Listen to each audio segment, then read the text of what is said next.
ಒಂದೇ ಒಂದು ಮಳೆ ಬೆಂಗಳೂರಿನಲ್ಲಿ ಈಗ ಪ್ರವಾಹ ಪರಿಸ್ಥಿತಿಯನ್ನು ಸೃಷ್ಟಿ ಮಾಡಿದೆ. ಎಲ್ಲಿ ನೋಡಿದ್ರೂ ಕೂಡ ಬರೀ ನೀರೇ ಕಾಣಿಸ್ತಾ ಇದೆ.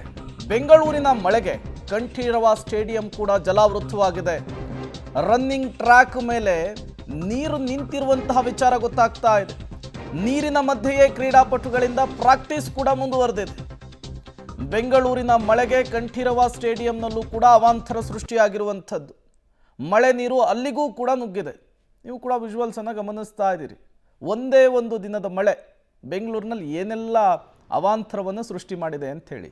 ಕಂಠೀರವ ಸ್ಟೇಡಿಯಂ ಇದು. ಪ್ರತಿನಿತ್ಯವೂ ಕೂಡ ನೂರಾರು ಕ್ರೀಡಾಪಟುಗಳು ಇಲ್ಲಿ ಪ್ರಾಕ್ಟೀಸಿಗಂತ ಬರ್ತಾರೆ. ಈಗ ಟ್ರ್ಯಾಕ್ ಮೇಲೇ ನೀರು ನಿಂತಿದೆ. ಅಲ್ಲಿಯೇ ಪ್ರಾಕ್ಟೀಸ್ ಮಾಡ್ತಾ ಇರೋದನ್ನು ಕೂಡ ನೀವು ಗಮನಿಸ್ತಾ ಇದ್ದೀರಿ.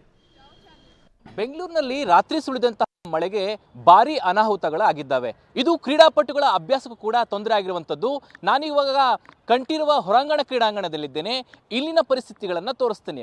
ಸಹಜವಾಗಿ ದೊಡ್ಡ ಮಟ್ಟದ ಮಳೆ ಬಿದ್ದಂಥ ಸಂದರ್ಭದಲ್ಲಿ ಕಂಠೀರವ ಕ್ರೀಡಾಂಗಣ ದೊಡ್ಡ ಮಟ್ಟದಲ್ಲಿ ನೀರು ನಿಂತ್ಕೊಳ್ಳುತ್ತೆ. ರಾತ್ರಿ ಬಿದ್ದಂಥ ಮಳೆಗೂ ಇದೇ ಪರಿಸ್ಥಿತಿ ಉಂಟಾಗಿರುವಂಥದ್ದು. ನಾನು ಈಗ ದೃಶ್ಯಗಳಲ್ಲಿ ತೋರಿಸ್ತಾ ಇದ್ದೀನಿ. ಇದು ಕಂಠೀರವ ಕ್ರೀಡಾಂಗಣದ ರನ್ನಿಂಗ್ ಟ್ರ್ಯಾಕ್ ಏನಿದೆ, ಇದು ಈ ಒಂದು ರನ್ನಿಂಗ್ ಟ್ರ್ಯಾಕ್ನಲ್ಲೇ ನೀರು ನಿಂತಿರುವುದು ನೀವು ದೃಶ್ಯಗಳಲ್ಲಿ ನೋಡ್ತಾ ಇದ್ದೀರಾ. ಬೆಳಗ್ಗೆಯಿಂದನೂ ಕೂಡ ಹೆಚ್ಚು ನೀರು ನಿಂತಿತ್ತು. ಅದಾದ ನಂತರ ಜಲಮಂಡಳಿ ಸಿಬ್ಬಂದಿಗಳು ಬಂದು ಅದನ್ನು ನೀರು ಹೊರಗೆ ಹಾಕುವಂಥ ಪ್ರಯತ್ನವನ್ನು ಮಾಡಿದರು. ಆದರೂ ಕೂಡ ನೀರು ನಿಂತಿರುವಂತಹ ದೃಶ್ಯಗಳು ನಿಮಗೆ ಕಾಣ್ತಿದ್ದಾವೆ. ಸಹಜವಾಗಿ ಆ ಕ್ರೀಡಾಪಟುಗಳು ಬೆಳಗ್ಗೆ ಎದ್ದು ಬಂದು ನಿತ್ಯವೂ ಕೂಡ ಇಲ್ಲಿ ಪ್ರಾಕ್ಟೀಸನ್ನು ಮಾಡ್ತಾರೆ. ಆದರೆ ಈ ಒಂದು ಮಳೆಯ ಅನಾಹುತ ಏನಾಗಿದೆ, ನೀರು ನಿಂತಿರೋದ್ರಿಂದ ಈ ಒಂದು ಟ್ರ್ಯಾಕ್ನಲ್ಲಿ ಅಭ್ಯಾಸ ಮಾಡಲಿಕ್ಕೆ ಆಗ್ತಿಲ್ಲ. ನೀವು ಹೊರಾಂಗಣ ಕ್ರೀಡಾಂಗಣದ ದೃಶ್ಯ, ಪ್ರವೇಶದ್ವಾರ 7 ಇದು. ನೀವು ದೃಶ್ಯಗಳಲ್ಲಿ ನೋಡ್ತಾ ಇದ್ದೀರಾ ಯಾವ ರೀತಿಯಾಗಿ ನೀರಿನ ಪ್ರಮಾಣ ಈ ಗೇಟ್ನ ಬಳಿ ನಿಂತಿದೆ ಅನ್ನುವಂಥದ್ದು. ನಾವೀಗಾಗಲೇ ಆ ಒಳಗಿನ ದೃಶ್ಯಗಳನ್ನು ತೋರಿಸಿದ್ವಿ. ಒಳಗೆ ಕ್ರೀಡಾಪಟುಗಳು ಅಭ್ಯಾಸ ಮಾಡಲಿಕ್ಕೆ ಆಗ್ತಿಲ್ಲ. ರನ್ನಿಂಗ್ ಟ್ರ್ಯಾಕ್ ಆಗಿರ್ಬೋದು, ಇನ್ನಿತರ ಟ್ರ್ಯಾಕ್ಗಳಲ್ಲಿ ನೀರು ನಿಂತಿದೆ. ಇಲ್ಲೂ ಕೂಡ ನಮ್ಮ ಮೊಣಕಾಲು ಮೇಲೆ ಬರುವಂತಹ ಮಟ್ಟದಲ್ಲಿ ನೀರು ನಿಂತಿರುವಂತಹ ದೃಶ್ಯಗಳು ನಿಮಗೆ ತೋರಿಸ್ತಾ ಇದ್ದೀವಿ. ನೋಡ್ತಾ ಇದ್ದೀರಿ ನೀವು ಎಷ್ಟರ ಮಟ್ಟಿಗೆ ಈ ನೀರು ನಿಂತಿದೆ ಅನ್ನುವಂಥದ್ದು. ಈ ಪರಿಸ್ಥಿತಿ ಕೇವಲ ಒಂದು ಬಾರಿಯ ಪರಿಸ್ಥಿತಿ ಅಲ್ಲ. ಬೆಂಗಳೂರಿನಲ್ಲಿ ಯಾವಾಗಲೇ ದೊಡ್ಡ ಮಳೆ ಬಂದರೂ ಕೂಡ ಇದೇ ರೀತಿಯಾದಂತಹ ಪರಿಸ್ಥಿತಿಗಳು ಕಂಠೀರವ ಕ್ರೀಡಾಂಗಣದಲ್ಲಿ ಬರುತ್ತೆ. ಈ ಜಲಮಂಡಳಿಯ ಸಿಬ್ಬಂದಿಗಳು ಈಗ ಬಂದು ನೀರನ್ನು ಹೊರಹಾಕುವಂತ ಪ್ರಯತ್ನವನ್ನ ಮಾಡ್ತಿದ್ದಾರೆ. ಕೇವಲ ಒಂದು ಗೇಟ್ನ ಪರಿಸ್ಥಿತಿ ಇದಲ್ಲ.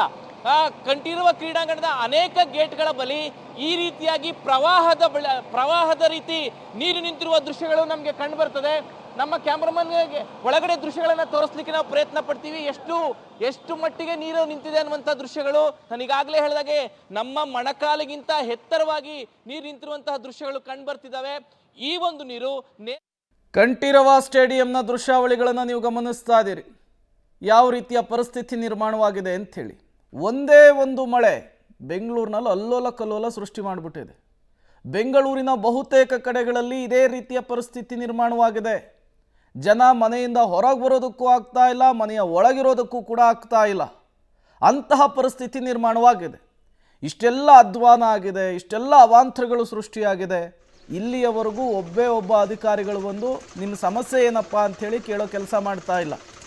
ಒಬ್ಬ ಜನಪ್ರತಿನಿಧಿ ಬಂದು ನಿಮ್ಮ ಸಮಸ್ಯೆ ಏನು ಅಂಥೇಳಿ ಜನರನ್ನು ಕೇಳುವಂತಹ ಕೆಲಸವನ್ನು ಮಾಡ್ತಾ ಇಲ್ಲ.